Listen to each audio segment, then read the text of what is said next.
नमस्कार, आप देख रहे हैं पब्लिक टीवी इंडिया। मैं हूं आपके साथ विनोद कुमार। अभी बिहार चुनाव की देश भर में चर्चा है। इसी क्रम में कांग्रेस पार्टी की तरफ से लगातार एक मुद्दा उठाया जा रहा है, वो है वोट चोर गद्दी चोर, जिसे लेकर के कई यात्राएं की जाती है, प्रदर्शन भी किया जा रहा है। इसी क्रम में आज हमारे साथ पश्चिमी दिल्ली से सांसद कमलजीत सहरावत जी मौजूद हैं, इनसे हम बात करेंगे। मैम, आपका बहुत बहुत स्वागत है। क्या कहना चाहेंगी जिस तरह से कांग्रेस की तरफ से लगातार ये आरोप लग रहा है वोट चोरी करके प्रधानमंत्री जी सत्ता में आए हैं? कांग्रेस और महागठबंधन पहले लगातार ईवीएम के ऊपर निशाना साधते थे, फिर वो वोट चोरी के ऊपर आ गए। लेकिन उपराष्ट्रपति जी का चुनाव आप ध्यान करिए, चुने हुए वोटर थे, चिन्हित थे, उसमें वो फिर भी हार गए, क्रॉस वोटिंग हो गई।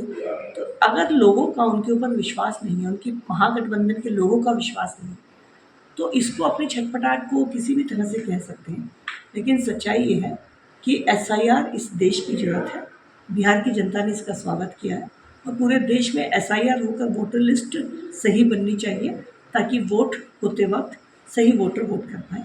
तो ये एसआईआर में वोट चोरी का जो इन्होंने मुद्दा बनाया, ये कांग्रेस की छटपटाहट है, क्योंकि उन्हें पता है कि दिल्ली में जिस तरह से उनका सुफरा साफ रहा है लोकसभा में, बिहार में भी उनके साथ वही होने वाला है, और इसीलिए वो इस तरह की बात करते हैं। अब मैम, फिर से हम दिल्ली की ही बात करते हैं। पिछले कई सालों से दिल्ली के यमुना जी में जो पूर्वांचल के लोग हैं, जो छठ पूजा मनाते, तब तो सिर्फ बिहार का ही नहीं, दिल्ली का भी छठ हो गया है, हर जगह पे देखने मिलता है। यमुना जी में छठ नहीं मना वाले थे। इस बार मुख्यमंत्री जी ने, रेखा गुप्ता जी ने अनाउंस किया है कि दिल्ली वाले दिल्ली में छठ पूजा करेंगे, यमुना जी में छठ पूजा करेंगे। क्या कहेंगे आप इस पर? दिल्ली में इस बार 1000 स्थानों पर भव्य रूप से दिल्ली सरकार मदद कर रही है और छठ पूजा समितियों को कह रही है कि आप छठ मनाइए, साथ में यमुना के घाट पर, क्योंकि बहते पानी में छठ मनाना ज़्यादा आत्मा को शांति देता है। तो वो तैयारी भी दिल्ली सरकार ने की है। यमुना के ऊपर 3 साल बाद दिल्ली के हर कोने में, तकरीबन 38 किलोमीटर की यमुना है, हर कोने पे छठ मनाई जाएगी। दिल्ली सरकार की कमिटमेंट है। मैं दिल्ली सरकार का बहुत धन्यवाद करती हूँ कि दिल्ली में छठ पूजा को वो इतना पूर्वांचली हमारे जो परिवार के जन हैं, उनके साथ मिलकर छठ की इतनी भव्य तैयारी करें। जी मैम, आपकी ड्यूटी बिहार चुनाव में लगी है। बिहार चुनाव सब पे 6 नवंबर और 11 नवंबर की वोटिंग होनी है। क्या कहेंगे? आपने दावा किया अभी इसी इंटरव्यू में कि फिर से एनडीए की सरकार बनेगी। वहाँ से माइग्रेशन नहीं रुक पा रहा है। आप इसे किस नज़रिए से देखते हैं? एक दिल्ली की आप सांसद हैं, बिहार में आप कैंपेन करने के लिए जा रही हैं, इस पर आप क्या कहेंगे? दिल्ली में जो माइग्रेशन हुआ है, अगर आप देखेंगे पिछले 3, 4, 5 साल से ये निरंतर गिरावट है इस ग्राफ के अंदर। जो काम हुआ है उसको दिखने में, उसका असर आने में समय लगता है।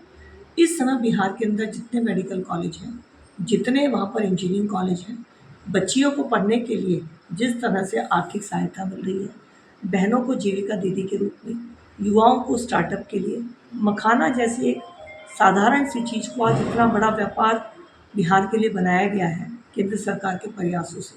छठ को यूनेस्को में शामिल करने की कोशिश हो रही है। तो बिहार सिर्फ भारत नहीं, अंतर्राष्ट्रीय मैप के ऊपर अपना स्थान बनाने जा रहा है। और मेरा मानना है कि आने वाले दिनों में जो बिहार में जिस तरह से एनडीए की सरकार ने काम किए हैं, और अब फिर जब एनडीए की सरकार बिहार की जनता जनार्दन की मदद से आएगी, तो आने वाले समय में कोई मजबूरी में बिहार नहीं छोड़ेगा।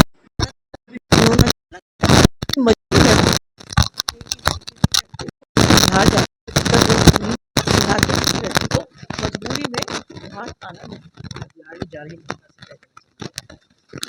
मैं बिहार की जनता जनार्दन से निवेदन करती हूँ, सबसे पहले तो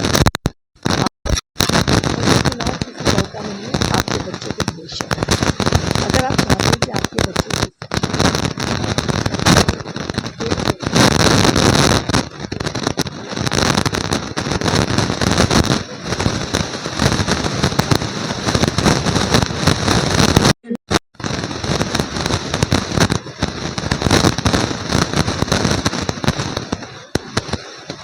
और इस बार फिर से आप एनडीए की सरकार बिहार में बनाकर विकसित बिहार, आगे बढ़ रहा बिहार, इसका सबूत आप देंगे। बिल्कुल, आपका बहुत बहुत धन्यवाद। ये थी कमलजीत सहरावत जी हमारे साथ। जैसे कि आपने सुना, तमाम मुद्दों पे इन्होंने अपनी राय